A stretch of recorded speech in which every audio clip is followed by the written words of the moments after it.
Smoking, grilling, getting hot and hotter, sous vide and chilling from fire and water.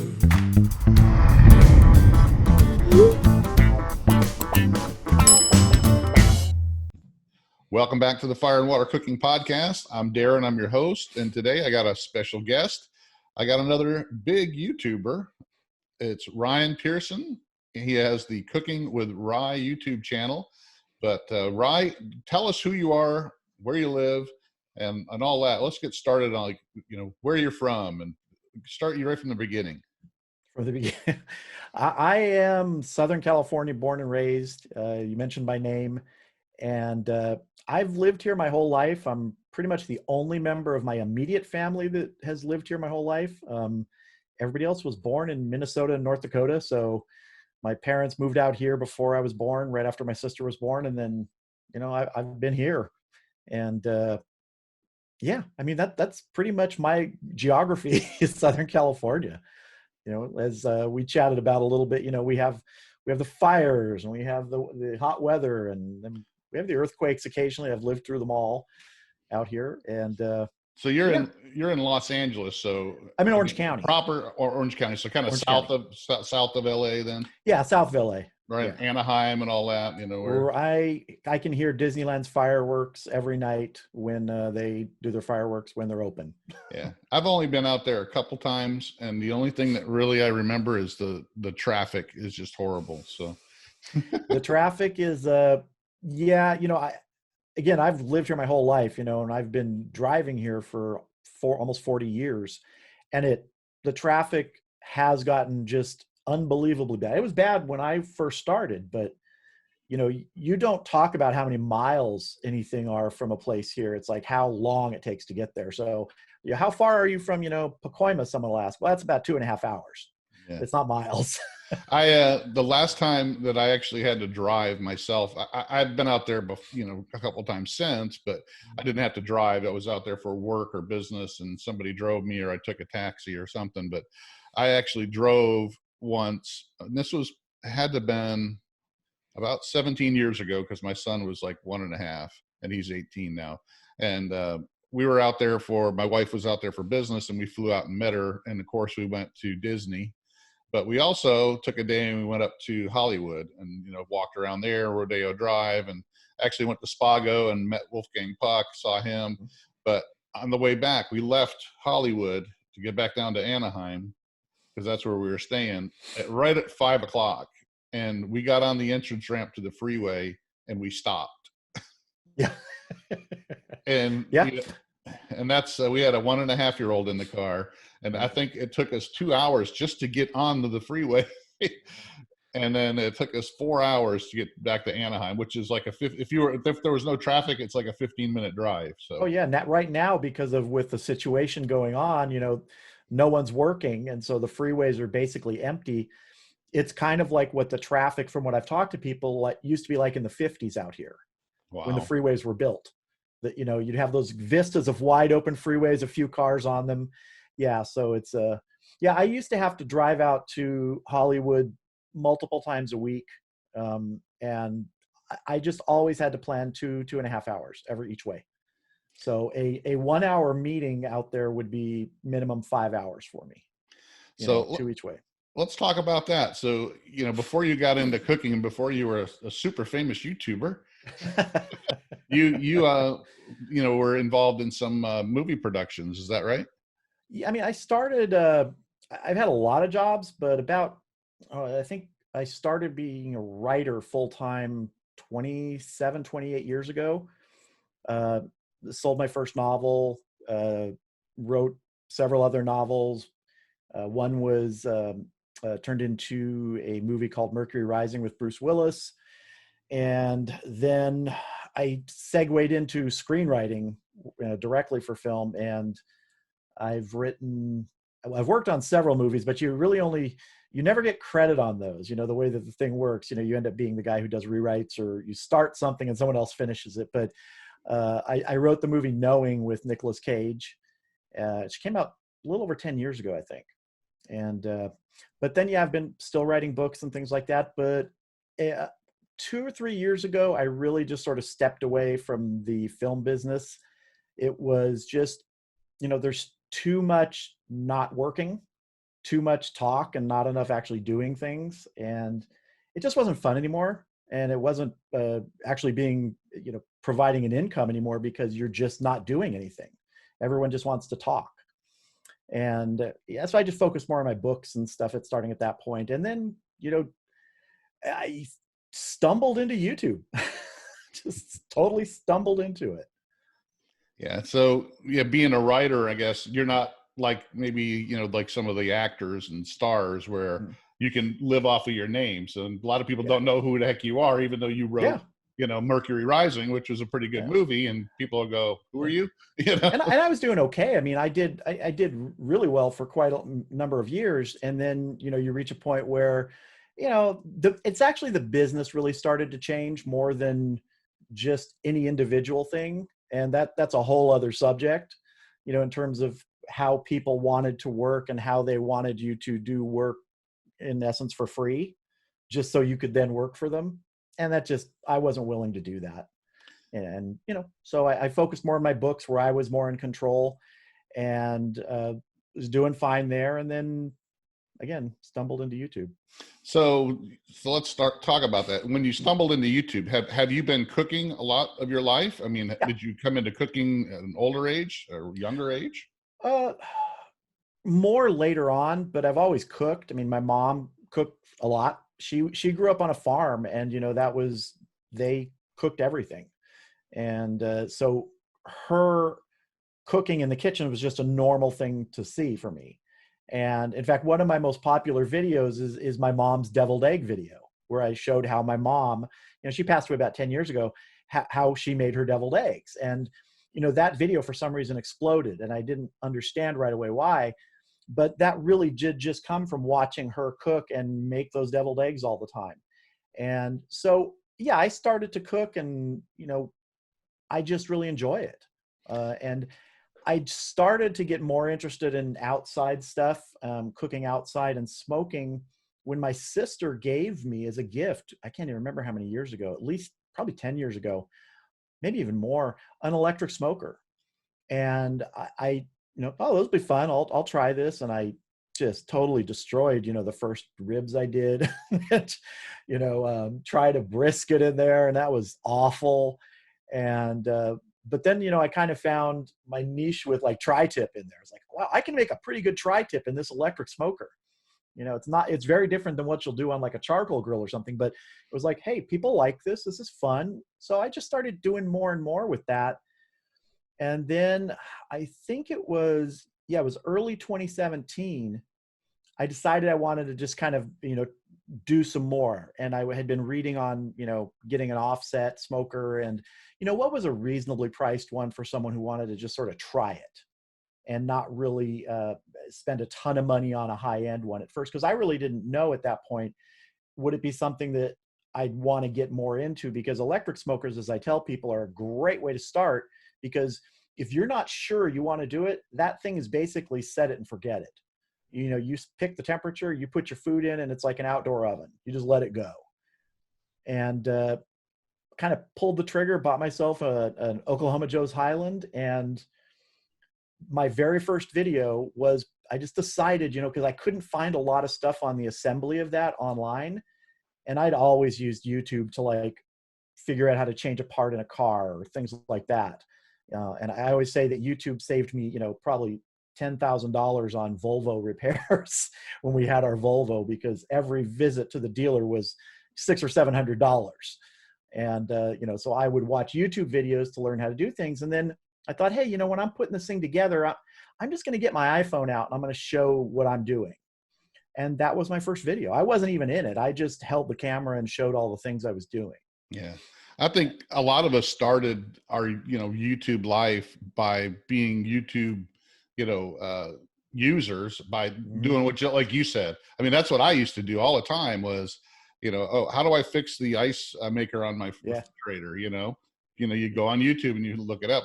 How do I, fix this or that? And there's always somebody that's got a video on something. It exactly just surprises me how many, things you could just look up, and all of a sudden there's 5 or 6 different videos on Mhm. that, on how to fix it or how to put it together or how. But like you said, sometimes when you find that one where you can't find a whole lot, you go, well, Yeah. maybe I should put one up. And then, And it yeah, was a whim. I had no thought that I was going to have like a long-term channel. And I remember being really excited when I got a comment on it. yeah, I remember when I had like 10 views on it, and it was like, whoa, like 10 people have watched this and I got a comment. And I think just seeing that, it was like, oh, maybe I'll put another video up. And I think my second video was a tri-tip video. And because I figured, oh, I've done a bunch of tri-tips, and I think it was the electric smoker. Um, and yeah, that was just really fun too. Then it was like, oh, I'll just keep doing it. I still didn't have any idea that, because you weren't earning any money at it at that time. right, You weren't getting anything. So it didn't even seem like a kind of a viable potential path for earnings, or a job. It was just something to do and kind of keep progressing and have fun with it, because I already enjoyed what I was doing, and I really enjoyed the feedback from people, and actually bantering back and forth. And that's one of the things that to this day I really enjoy. I will get, I don't know, just on Facebook, I'll get 30, 40 messages a day through my Facebook page, and comments on YouTube videos. And I really try and engage with most people on those things, because I just find that's valuable, because I really enjoy it when I do that. And I spend a lot of time actually responding to comments or responding to questions, and just having a good time with people. yeah. So at home, Mhm. do you do most of the cooking, or does your wife do most of the cooking? And I mean, I know I've seen a lot of your videos, and you're not just always outside; you cook inside as well. So I mean, you mix it Yeah. up. So I mean, Mhm. are you the one who does most of the cooking at the house? No, I think it's pretty much, if it's outside, it's me. Occasionally inside, it'll be me. Most of the time inside, it'll be my wife. And that's honestly a factor of, at the time when we're probably going to have dinner, I'm usually editing or something like that. I'm usually editing a video, especially in the last, say, year or so. And so she'll just sort of get that going. But if it's something where I'm cooking outside for a video, then I'll just take care of it. And it just works out that way. Yeah, and like I said, you mentioned your mom's deviled egg video was one of your most popular ones. I think those type of videos probably hit home with a lot of people, because I'm sure a lot of people's moms had a deviled Mhm. egg recipe, and it Yeah. brings back those memories. And then watching you make that, Mhm. they start thinking about, well, wow, maybe I should try to make my mom's, and Mhm.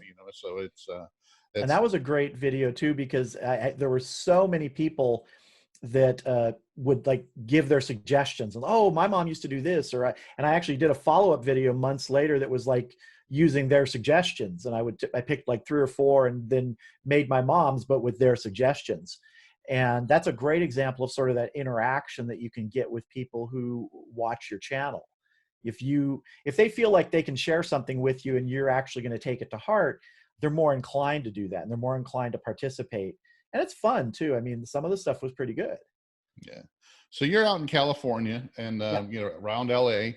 There's a lot of different food influences there. You get Mhm. it all, especially, you get Asian, you get the Yeah. Latin, you get American, all kinds of stuff, Mhm. because it's such a boiling pot there. What is your favorite food to either just cook or just to eat? What is your favorite that you say, okay, this is the top of my list? If I had, there's two really. One is a good burger. I love a good burger. It doesn't have to be fancy. It's just, there's something about a really well made hamburger with minimal toppings. I don't like it to be really sloppy when I like make it for me. Uh, but the other thing is lasagna. I just love lasagna. And as someone, unfortunately, who, in the last few years has discovered I'm lactose intolerant most of the time, that I don't eat lasagna as much as I would like. But no, I love a good lasagna. Yeah. That's something I remember my mom made a lot. And, that's Mhm. whenever I have lasagna, that's what I think of, my mom making a big old lasagna, because she'd make the biggest pan you could, Yeah. and it would last for a week, Yeah. you'd It be just eating sit in the off. refrigerator. You can cut out a piece, and Yeah. that I would eat it for breakfast. Yeah. When I was growing up, it's like, yeah. And it's funny because my parents, they barbecued, but I did a video on, it was called "Don't Do This to Ribs," because, and I was just really doing exactly the way that I grew up having barbecued ribs, which were incinerated. Yeah, burnt. I saw that one, and I know And I come from upstate New York, and that's the way they cooked everything on the grill. They didn't yeah, smoke stuff. yep. And it was, every hamburger was just a charred black hockey puck. And it's funny because you think back, and I said this in the video, it's like, I remembered loving those ribs. I remembered loving anything that was barbecued. It wasn't until later in life you learn there's a different way to do that. But yeah, so I didn't get like my barbecue sort of interest from the way they cooked. It was just more of something, you move out and then you get married and you buy a barbecue. And so, I had a gas grill for years and years and years, and you just start cooking stuff on it. And, then you have a charcoal grill. And it's just something, at least for me, it just sort of developed over time. I always say I'm not an expert on anything, which is always interesting when people ask me for advice.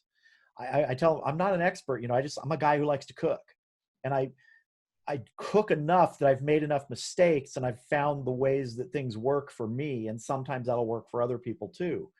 So that's always an interesting thing, thinking back to my mom, who probably grew up the same way with her family on the farm, a huge family. Everybody cooked, everybody made mistakes, and through their life, they just developed their own way of cooking things. I 100% agree with you. That's what I did. I actually started my, culinary career.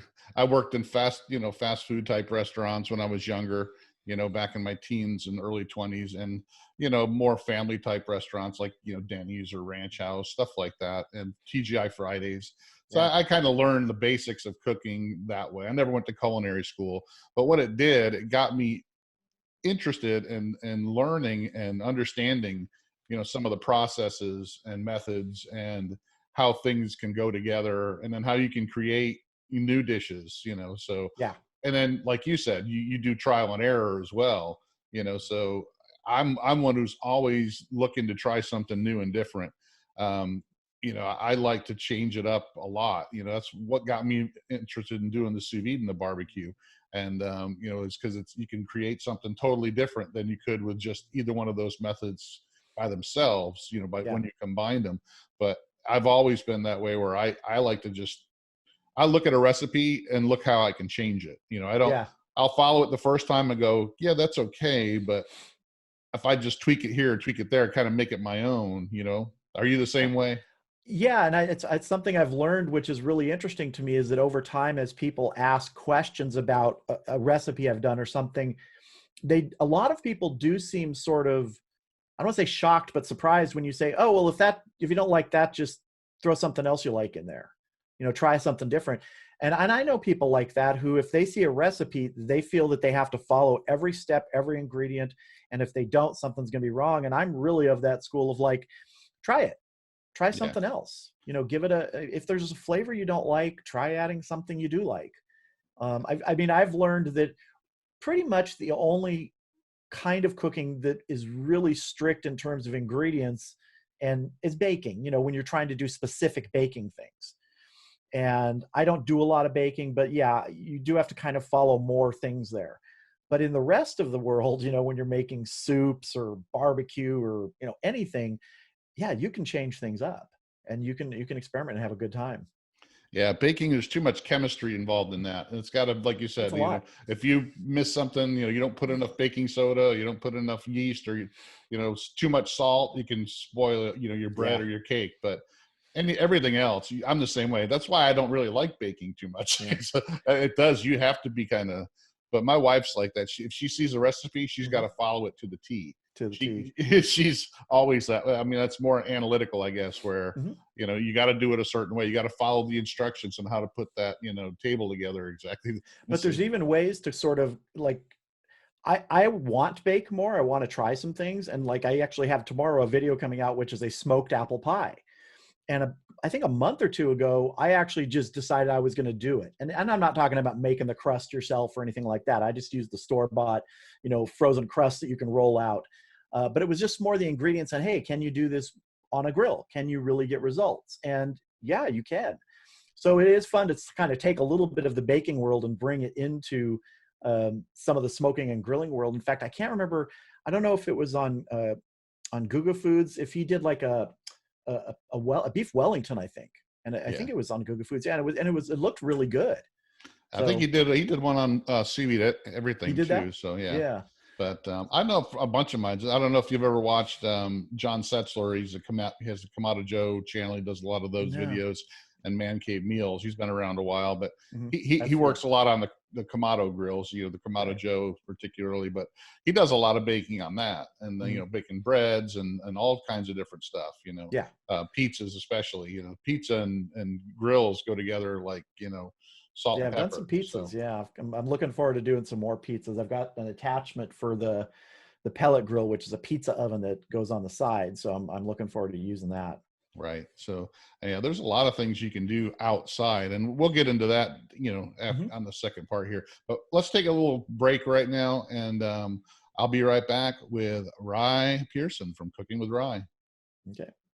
All right, Rye. So let's get into. I want to see if this works here. I'm going to share my screen real quick. Okay. With everybody, so that they can see what we're talking about here. Look at that. So this is your YouTube channel, and I'm one of your first subscribers. I think I found you fairly early on. I think you had less than 10,000 subscribers. When I hooked up with you, I saw you, and now you're at 111,000. That's crazy. That's crazy to me. It is. It's the big thing with YouTube, I think, is personality. People latch on to your, you know, personality. The way you explain things, the way, you know, you make everybody comfortable. And like I said before, you cook things that maybe reminds them of their mom or how their mom or their grandma cooked, you know, some of the stuff you do. And, you know, so there you have it. It's Cooking with Rye. When did you pass 100,000 subscribers? It was last month or the month before? I think it was February. It was February. I want to say like February 24th, somewhere around there. And but it was just and that was less than 3 years from when I started my channel. My first upload, I believe, was on March 17th, 2017. So to think in 3 years, I mean, I thought, okay, once I actually started uploading videos on a regular basis, I thought, all right, maybe I can get like, 5,000 subscribers in 5 years. I thought, maybe, if I just keep uploading on, kind of a regular basis. I didn't really know what my schedule was going to be. I mean, I think that when I finally decided what my schedule was going to be for quite a while, that's what really helped me grow quickly. But at the beginning, I just didn't know. I just thought, oh, that would be neat to have 5,000 subscribers in 5 years. And hitting 100,000 in under 3, there's no way I would have thought that. Not at all. Now, let me ask you a question. Do you follow a lot of the YouTube guru guys on how to do your videos and how to set them up and keywords and, point at, your food with your picture, a lot of those same old stuff that you can find that, all the gurus on how to do a YouTube No, I mean, channel? there's a few people that I've watched over the years, just, sporadically. I'm not a devotee of anybody in terms of like content creation. But the one thing that, if you watch people like Sean Cannell or Nick Nimmin, one of the things that you learn from them, what they talk about, which I found to be the most valuable piece of advice, and it's the simplest, which is, are you providing value to people who watch you? And if you're providing some sort of value to them, they're getting something from what you give them, that's really the first step towards being successful. If you're not giving them something that they can go, oh, wow, yeah, I can make that, or that looks really good. That's that sort of exchange of value. They're giving you their time and you're giving them something. And so in terms of following gurus, that's always the best piece of advice that I've seen coming out of people who offer that, which is provide value. Whatever it is in your channel that you're doing, if you're a car repair guy or you're an entertainer, you provide humor. Whatever it is, what are you giving people so that they give you back their time? Because, you know as well as I do that in this sort of exchange of time for content, that's how you earn money on YouTube, with advertisers. You have to have people watching what you provide. And so that is that exchange. Yeah, and they have to want to come back and watch you again over and over again. And if, Yeah. you know, besides the occasional troll that's just out there, he's bored and he wants to. I get those. I don't get as many as you know some do, but you know, I'll tell you something, and I'm not ashamed to admit this.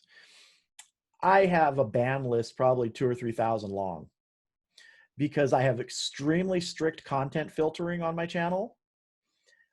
So that if anyone says anything even slightly, it goes into the, you know, held for review where I can look at it. And sometimes it's a mistake. You know, some people, I'm not opposed to using an occasional, you know, colorful word if you're trying to get a point across, but I always want to see that.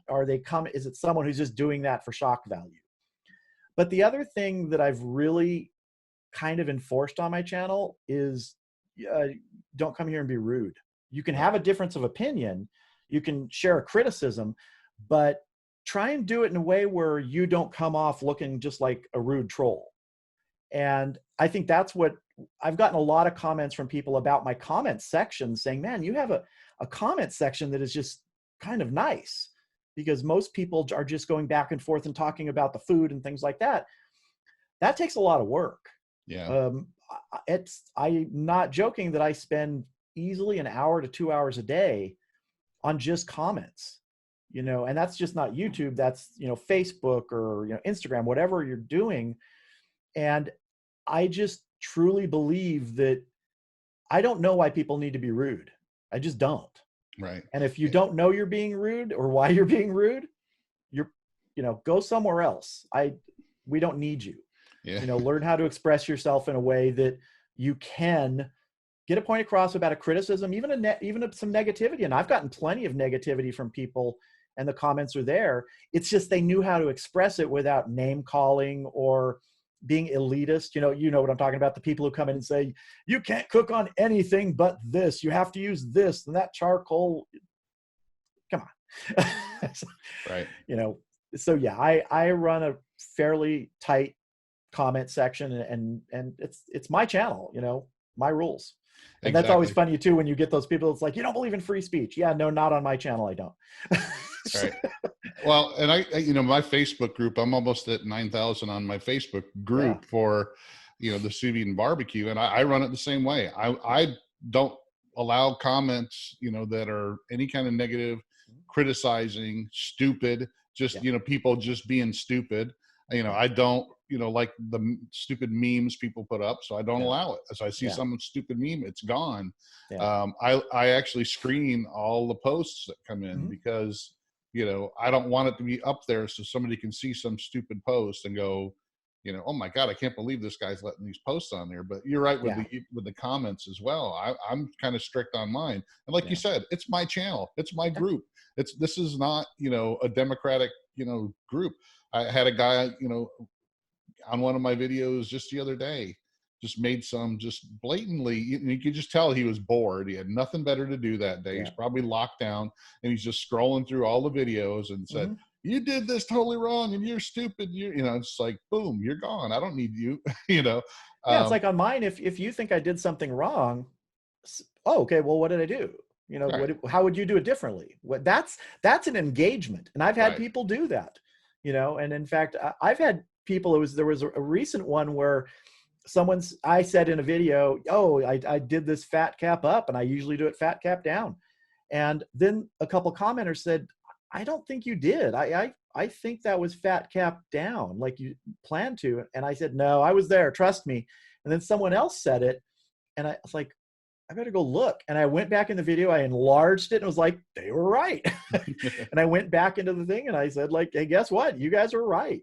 So that sort of thing, you know, is a back and forth where you can be corrected, you can learn something from it, but they didn't come in there, you know, spouting profanities or just being kind of over the top harsh for things. Right. They were Just to be negative, or to exactly. be nasty. Yeah. And There's plenty.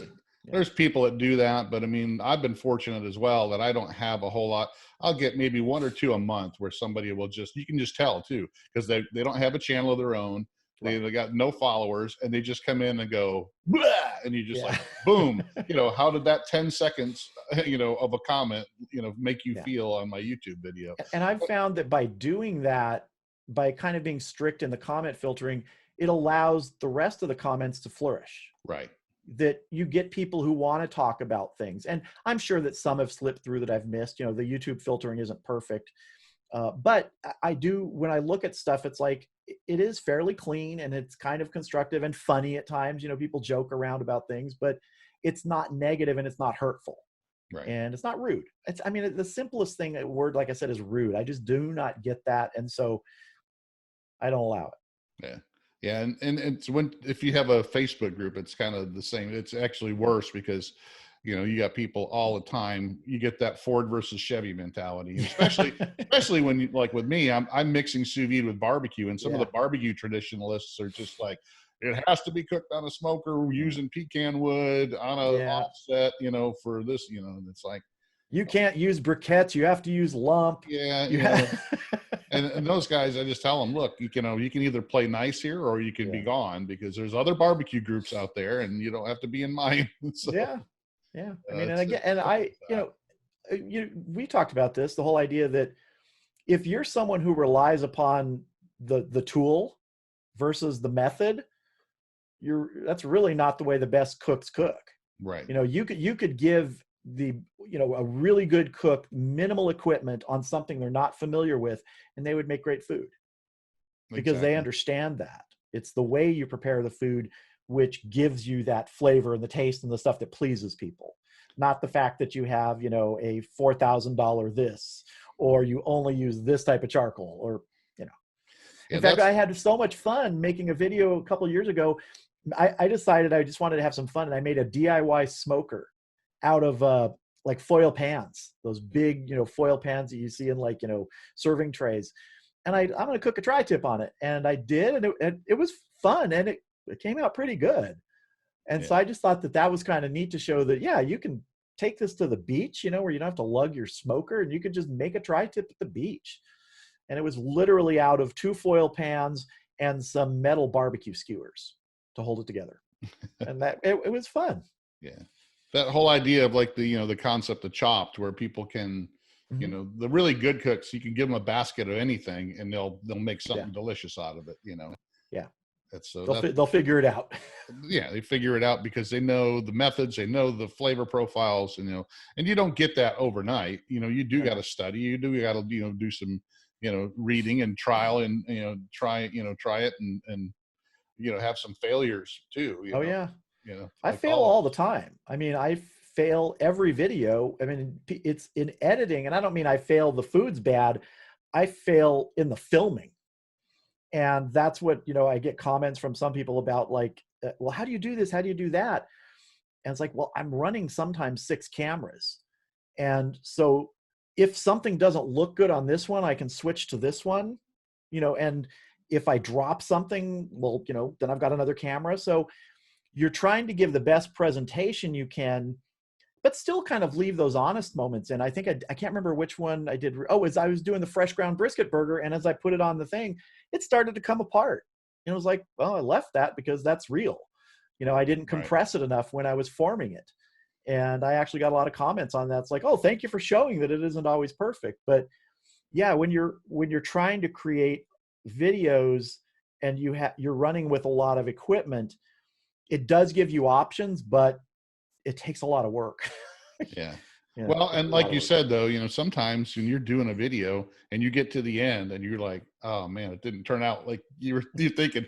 I leave those in too. I mean, I'll just tell them, hey, this didn't turn out the way I thought it was, but it's still pretty good. But, you know, I should have done this, or I should have done that. You know, I like to do that because people, like you said, they think, well, you're human. You know, you're not somebody that's just, you know, thinks he's a lot of times you've done stuff enough times where you're pretty sure it's going to turn out good.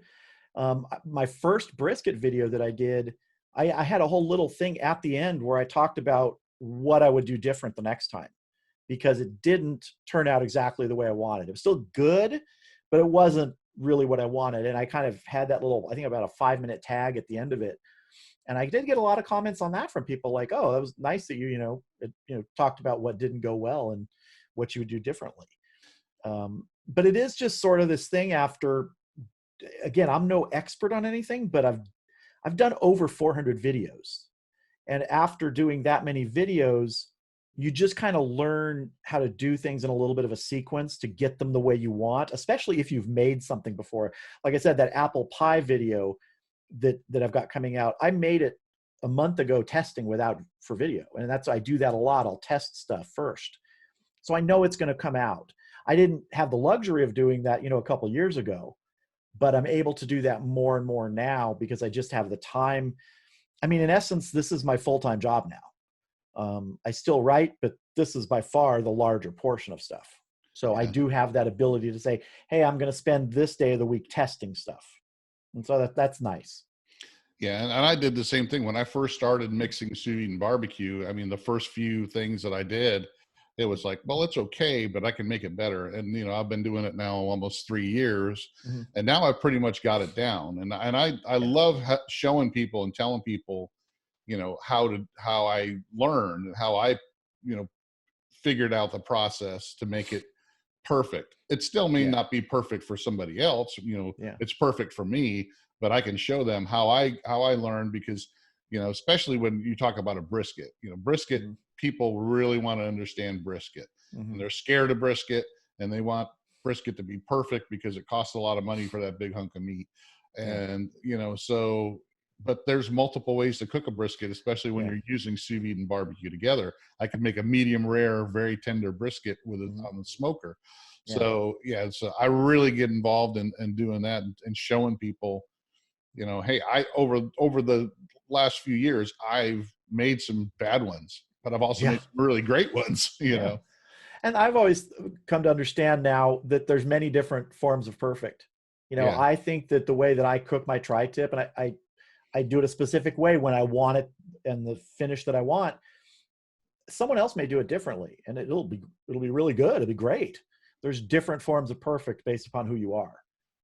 And I respect that, and I think that that's great, because I can watch, like I watched Russ Jones, Smoky Riz Barbecue. He had a tri-tip video just the other day where someone was cooking it a completely different way that I've ever done, starting it out wrapped in foil and finishing it. And I was like, that's interesting. Now, I don't know that I would do it that way, but the results sure look darn good. Yeah. So I like seeing how different people do things and the different methods. Yeah. And there is no perfect as far as I'm concerned. They're all, you can have something that tastes better a certain way to you. I mean, but it might taste better different than, somebody else might have a different opinion on it. Yeah. But food, you can make good food in several different ways. Like chicken, you can make chicken 100 different ways and make it good. That's what I tell people when they go, well, the brisket's got to be at 205 degrees on the, smoker, and the crust has got to be this. Like, no, it doesn't. Do you say the same thing about chicken? It can only be fried? No. There's multiple ways to cook any kind of food. Yeah. And they all can be delicious. And not, I say, as long as my philosophy in terms of food, because this is a YouTube channel I have, and I make food on it. But at the end of the day, that's still food that's being served. And I've always said that if you make something that other people are pleased with, that's it. That you've succeeded. It doesn't matter if it came out with, like I said, that perfect bark with the smoke ring. I've served brisket that doesn't have much of a smoke ring or that great bark, and people will eat it and go, oh my God, this is amazing. And I'm thinking, oh, it's okay. Yeah, exactly. but they're pleased with it. Yeah, I do it all the time. I'll make something, for a potluck, and people will go, oh, it's the best I ever had. And I'm like, I've made better, but but they have it. And, and they really like it. So, I mean, so let's talk about your grills in your backyard, because I know, but when you first started out, I think you did a lot of cooks on the Oklahoma Joe and on the Weber kettle. So those were my two main grills, but other than my electric, which I used also. Yeah, the Oklahoma Joe's Highland, which I had for just about 3 years, just, got rid of, gave it to a good buddy when I got my new one, my new offset. And still, the Weber kettle's still going strong. In fact, I just added another Weber kettle, and I'll be doing some videos on that. But yeah, they're just, the Weber kettle to me is the best all-around cooker there is. If I could only pick one cooker to have, it would be the Weber kettle. You can do everything on it. You can smoke, you can direct grill, you can indirect grill. It's got a shallow learning curve. You could learn that in a very short amount of time. and you can really get great food out of it. So if someone said to me, you got to get rid of everything except one grill, I would keep the Weber kettle. Now you had it for a long time before Dave sent you a slow and sear. So I know you were I kind of one of did, the yeah. you were one of the guys that like didn't think you really needed a slow and sear, but then you got one. Yeah. What were your ideas on it when you The got it? slow and well, the slow and sear is the thing that's neat about it is, and I'll be honest, the sear is the sear. You can sear on anything. You know, you could sear over just a pile of coals or in the charcoal baskets like that. But I actually did a video on the actually slow part of it, and I think I was able to get 7 hours of pretty much 275 without doing anything. You know, once you get those vents dialed in right at the beginning, that's the great thing about the slow and sear is it just rocks straight through. And that's just using, I was just using normal, you know, Weber briquettes, or not Weber briquettes, Kingsford briquettes, which is what I normally cook with. And you put, you know, a pork butt on there or, you know, a brisket. I've done brisket on there with it. And you don't have to add any charcoal for 7 hours. And if you can get your cook in under 7 hours, that's pretty darn good for just a load of charcoal in one side of your grill without having to do a snake method, which I've done. But the thing about doing a snake method is it takes up more real estate in your grill because, you know, you have the edges all taken up. And in a kettle, though, with the slope, that pushes those things further in towards the center of the grill.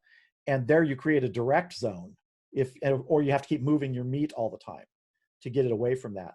So I've done it, it works, but the slow and sear for me, the slow part is the thing that really works great.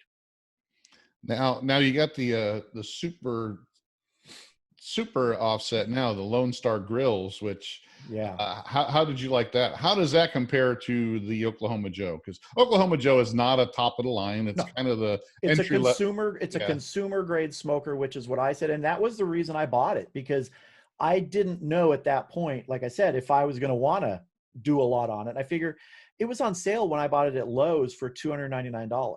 It's like, okay, that's reasonable to me. I can spend $299 and I know I can cook with it, but I don't know if it's something I'm going to get really into. So as I got more and more into it, I realized, hey, you know, you can do really good stuff on this, and it's a good consumer grade smoker. It has some drawbacks, and I did some modifications to it. The best one was adding the baffle plates, which really evened out the temperature in there. But I'll tell you the biggest difference, other than capacity, between that and the Lone Star grills that I have now, it's efficiency. I can run the Lone Star grills on a quarter split of wood for an hour at 250. Now, a quarter split of wood, imagine a round log split in half and then that split again. And those are about 12 inches long. So on one 12-inch long quarter split, it'll run 250 for an hour. And I just did a brisket the other day, which video will be coming out. I used 10 quarter splits of wood for a 10.5-hour cook.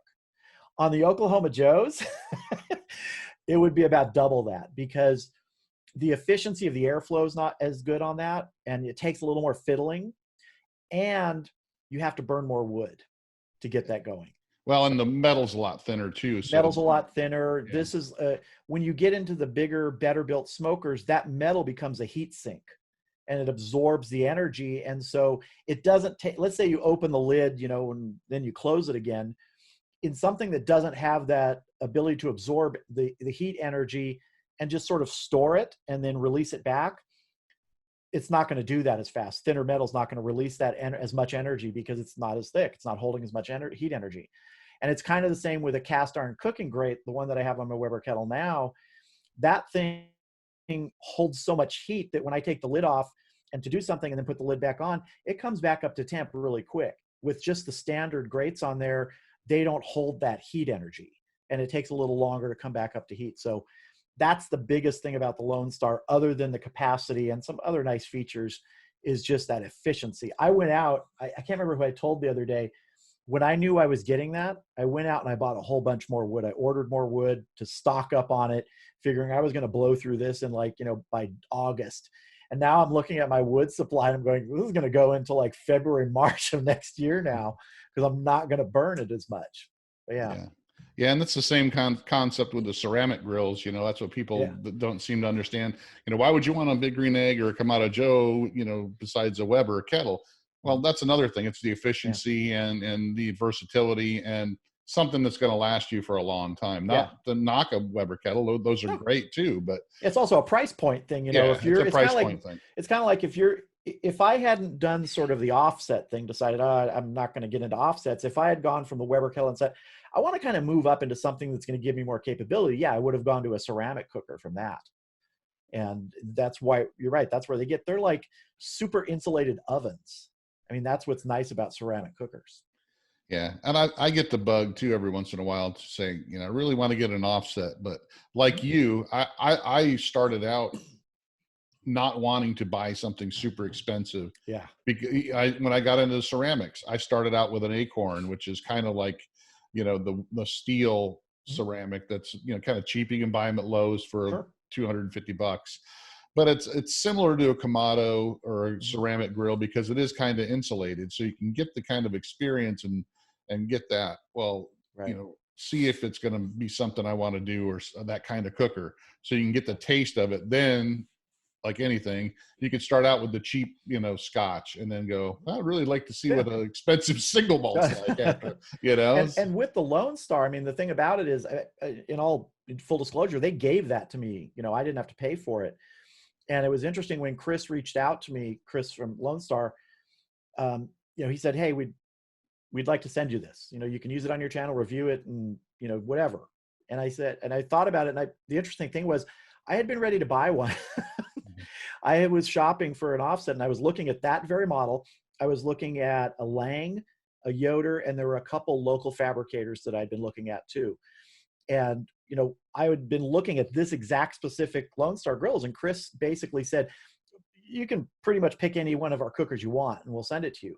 I mean, there's some really high-end, super expensive, pits there. And I said to him, I said, you know what? This is what I was planning to buy, and this is what I would cook on. And that if someone wanted to buy it, that's that price point. I was looking in that $1,000 to $2,000 range. I was saying that's what I would be willing to spend to upgrade from like a $300 offset, because then it's an investment to me. You're looking at it going, I'm going to have this for 20, 30 years if you take care of it, and maybe even longer, you're going to pass it on. But so I didn't want to just sort of go, I'll take that $8,000 trailer pit. Right. I understand. I wanted to actually use something that I would have normally used. That if they weren't going to give it to me, I would have bought that one. And I thought that was very generous of Lone Star. But I feel like with the audience that I have, if I am going to take something for free, I want it to be something that they would actually potentially use. It Right. might be something that they look at and go, yeah, I would actually consider buying that.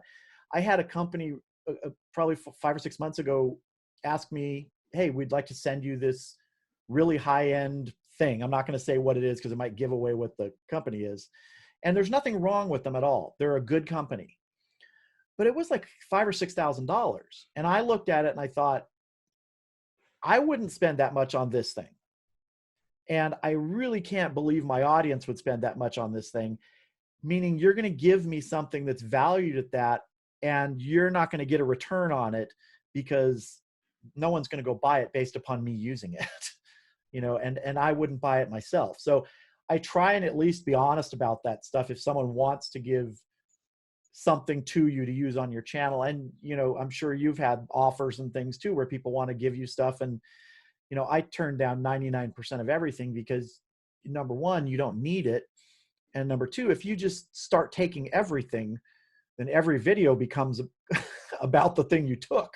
Exactly. And, I want it to be about the food. So, and that's why I was willing to work with Chris on that and accept that, because I knew that I was going to buy that anyway, or an equivalent one, but probably honestly it was going to be the Lone Star, because that's the one that really was in that sweet spot of price. And I don't want to go out and spend a ton of money on stuff. I mean, that's why the Weber kettle is so great. $165 for, I think it's the Weber kettle premium. That's for a cooker that's going to last a long, long time if you take care of it and turn out great food. Yeah. Yeah, I kind of agree. That's the way I do have people, I work with Camp Chef, but I approached Camp Chef because I like their design. I like you've got the Camp Chef now too, but I reached out to them initially because I like their product, and I know that I can use that product and show people the benefits of it. And the people that follow me are going to go, yeah, I can understand that. And I've had people, comment and say, yeah, I love watching the stuff that you review, because I'll tell them right out. If somebody sends me something, I'll tell the people sending me, I'll do a review on it. But if it's bad, you're going to get a bad review. Yeah. And if it's really, really bad, I won't even use it, and I'll just send it back to you. But that's what I've done too. When people have sent some things where it's like you open the box and I look at it and I pick it up. It's like, there's no way I'm going to use this. And I let them know I'm not going to use it. I'm going to send it back. It's just not, because number one, why would you want to use a really bad piece of equipment to begin with if you know it's bad? And if you're using something which is good and has a flaw, you're right. You share that.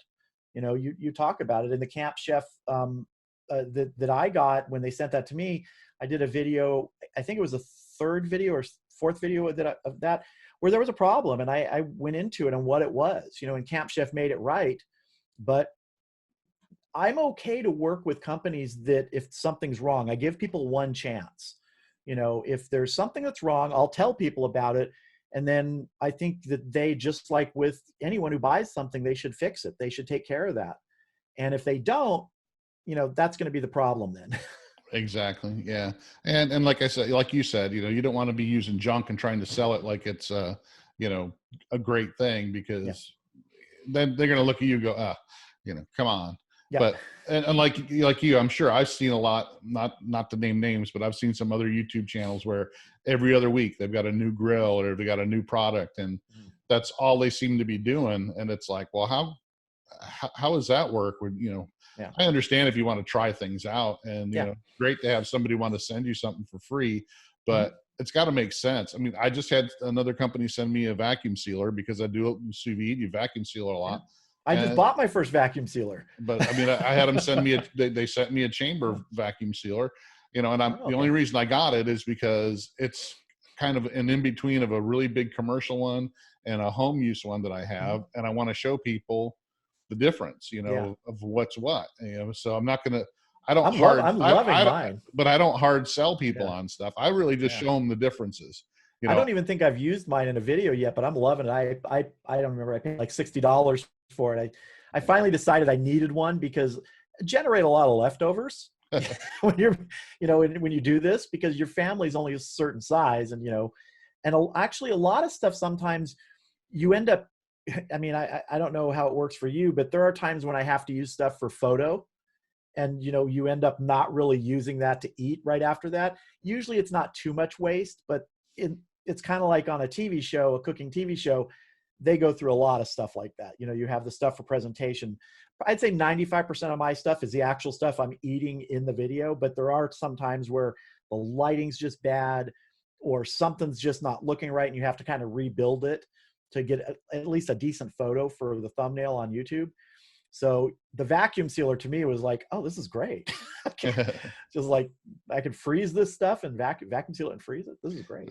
Every time I cook on my YouTube videos, it's something that we're eating at night. I don't do just videos just to do videos, unless it's like a product review or something like that. But when I'm cooking, we're eating it, and I'll tell them on my video, I got to go eat now because my family's waiting. Yeah, we're doing that too, and I'm fortunate that we have like an extended family close by that if I make something big, but I have like in my freezer in the garage, I don't know how many pounds of frozen, pulled pork right now. It just happens, sometimes you make it's, when you're going to do a brisket, if you don't have a large group ready and waiting for that, you're going to have leftovers. It's kind of like the same with pork butt. So when you're doing barbecue videos, and those are sort of staples, ribs, I joke that if I did rib, brisket, and pork butt videos in a rotation, I could do that for 2 years, and I don't think people would get tired of it because they just love rib, brisket, and pork butt videos, as long as you present it in an interesting way with maybe some new flavors. But I like to change it up beyond that and not do those all the time. But yeah, leftovers can pile up. Yeah. All right. So we're almost at an hour here. So let's, wow. Let's talk about what are your plans for the future? I mean, YouTube's going pretty strong. You're over 100,000 viewers or subscribers, and, you're rocking and rolling on that now. How's your Facebook page? Are you going to expand your empire, the Cooking with Rye empire? Or Facebook is, I think I've got like 1,000 on there right now, my Facebook page. I don't have a group or anything, just have my Cooking with Rye Facebook page. Instagram, I think I've got about 14 or 1,500. The thing about like the social media stuff, and I have Twitter, but I have to be honest about this. To me, it's just personal. Twitter is just noise. It really is just a lot of noise. I don't spend a lot of time with Twitter. I don't think anybody does anymore, except for Donald Trump. It's just a lot of noise on there, and Instagram I do enjoy because it's very visual when you're talking about the food. Facebook is nice because you can interact with people in comments and stuff. But in all honesty, I don't go out and seek people to follow me or to like or things like that. I very rarely do I say, hey, why don't you go to my Facebook page and like that, or Instagram and follow me. Part of it's because I've seen a lot of other, people, not necessarily in our sort of genre of stuff, cooking, who suddenly they have, 20,000 followers on Instagram and, they follow 4 people. Right. And it's very easy to buy followers on Instagram and Facebook and things like that. It's like, I'd honestly rather have it organic. So it took me 3 years to get to 1,000 followers on Instagram. I mean, and I didn't do anything. So I'd rather have an organic following that's there for a reason and not worry about the number. And that's kind of the way I did with YouTube too. I didn't go out and try and do anything. I had a couple really good breaks on YouTube. One was, and I'll be forever grateful to Russ at Smoky Ribs. Out of the blue, he gave me a shout out when I was a baby channel. I don't even remember how many subscribers I had. And that just sort of launched me into a sort of a next plateau.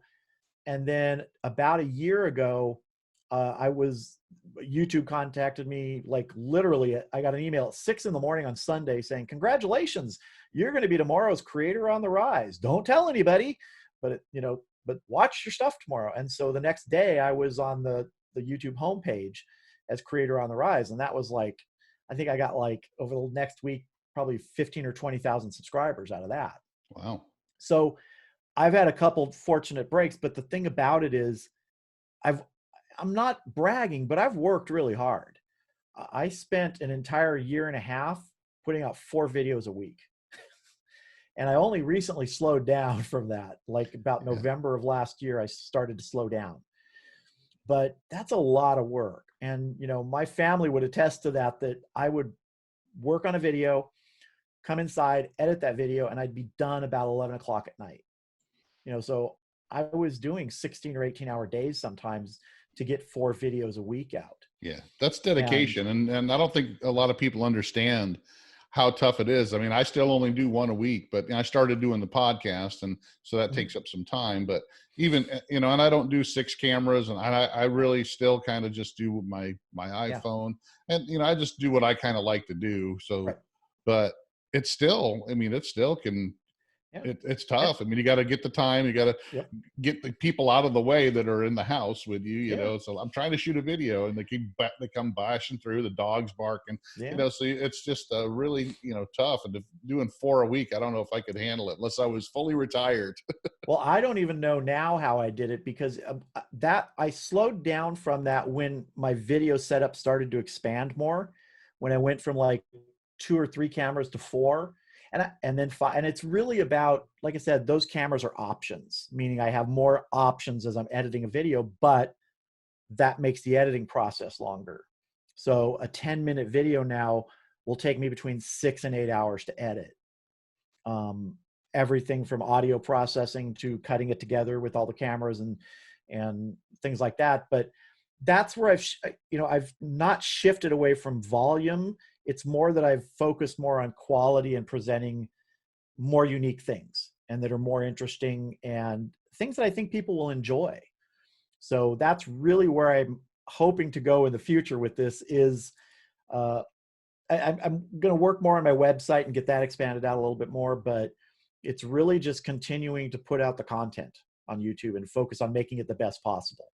Well, you've been successful so far, and I'm sure you're going to get even more successful. And that's one thing too that we didn't touch on, but I found it very hard to pull people from one social media outlet to the other. So Mhm. bringing people from YouTube into Facebook and Facebook Yeah. into YouTube and Instagram, it just doesn't work real well. I mean, Yeah. there's people that, will only be like I have that Facebook group. I got 9,000 followers, Mhm. but I'm still under 4,000 subscribers on YouTube. So I can't Yeah. bring all those people in because they don't want to go there. So and I Yeah, and can't. I've done a few The people times on where I've YouTube are put, totally yeah, different. I've done a few times where I've put a video that I have on YouTube on Facebook just to try and start building up those watch hours on there. But that's difficult too because it's a different audience, and you're not getting at the level I'm at. There's really no income in that. Right. As you get bigger, and you have to, I think it's 10,000 followers and a certain number of watch minutes on Facebook before you can start to monetize. And right now, that's not worth it to put energy there. And that's why I'm focused on YouTube, really, because that's really where, like I said, this is basically my full-time job now. And I'm fortunate that the stuff that I've done with writing and things like that still provides income on that, sort of bolsters that, but it gives me that freedom to really focus on it and say, yeah, this is what I'm doing, this is where I'm earning my living now. Yeah, great. Well, it's been great having you on. Is there anything else you want to talk about before I'll let you go back to your regular evening? I've always said, oh, man, I don't want a sous vide because it's one more piece of equipment in the kitchen.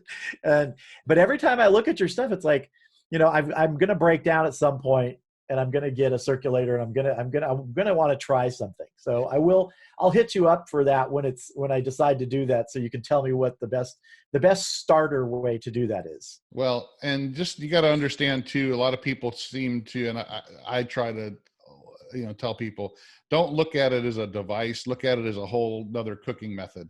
Mm-hmm. Because if you look at it like a George Foreman grill or an Instant Pot, it's not that. It's a whole different method. It does things that only that cooking method can do. And you can, like I said, you can mix it with other cooking methods to make something you can't make any other way. And it just, once you start playing around with it, it's like anything, like when you first started with barbecue, it's, you start playing around with it, you get addicted, and you try to make, people like us, what else can I do? What else can I do? What else can I create? What else can I make different? Sous vide bread. Yeah. I mean, all kinds of stuff. You never know. But well, thanks for being on. I really appreciate it, and hope to have you on again soon. Yeah, well, thank you. I appreciate it. It was fun. I enjoyed doing it, Darren. Thank you. But I'll make sure I put your links down to your YouTube channel in the comments below. But make sure you guys check out Cooking with Rye on YouTube, and also Facebook, Instagram, Twitter if you have to. I don't know. I'm with you on Twitter. I've never understood it. Don't work it. But thanks again for being on, Rye. I look forward to watching your videos, and hopefully you'll be on again sometime soon. Love to. Thank you very much, Darren. All righty. Take care.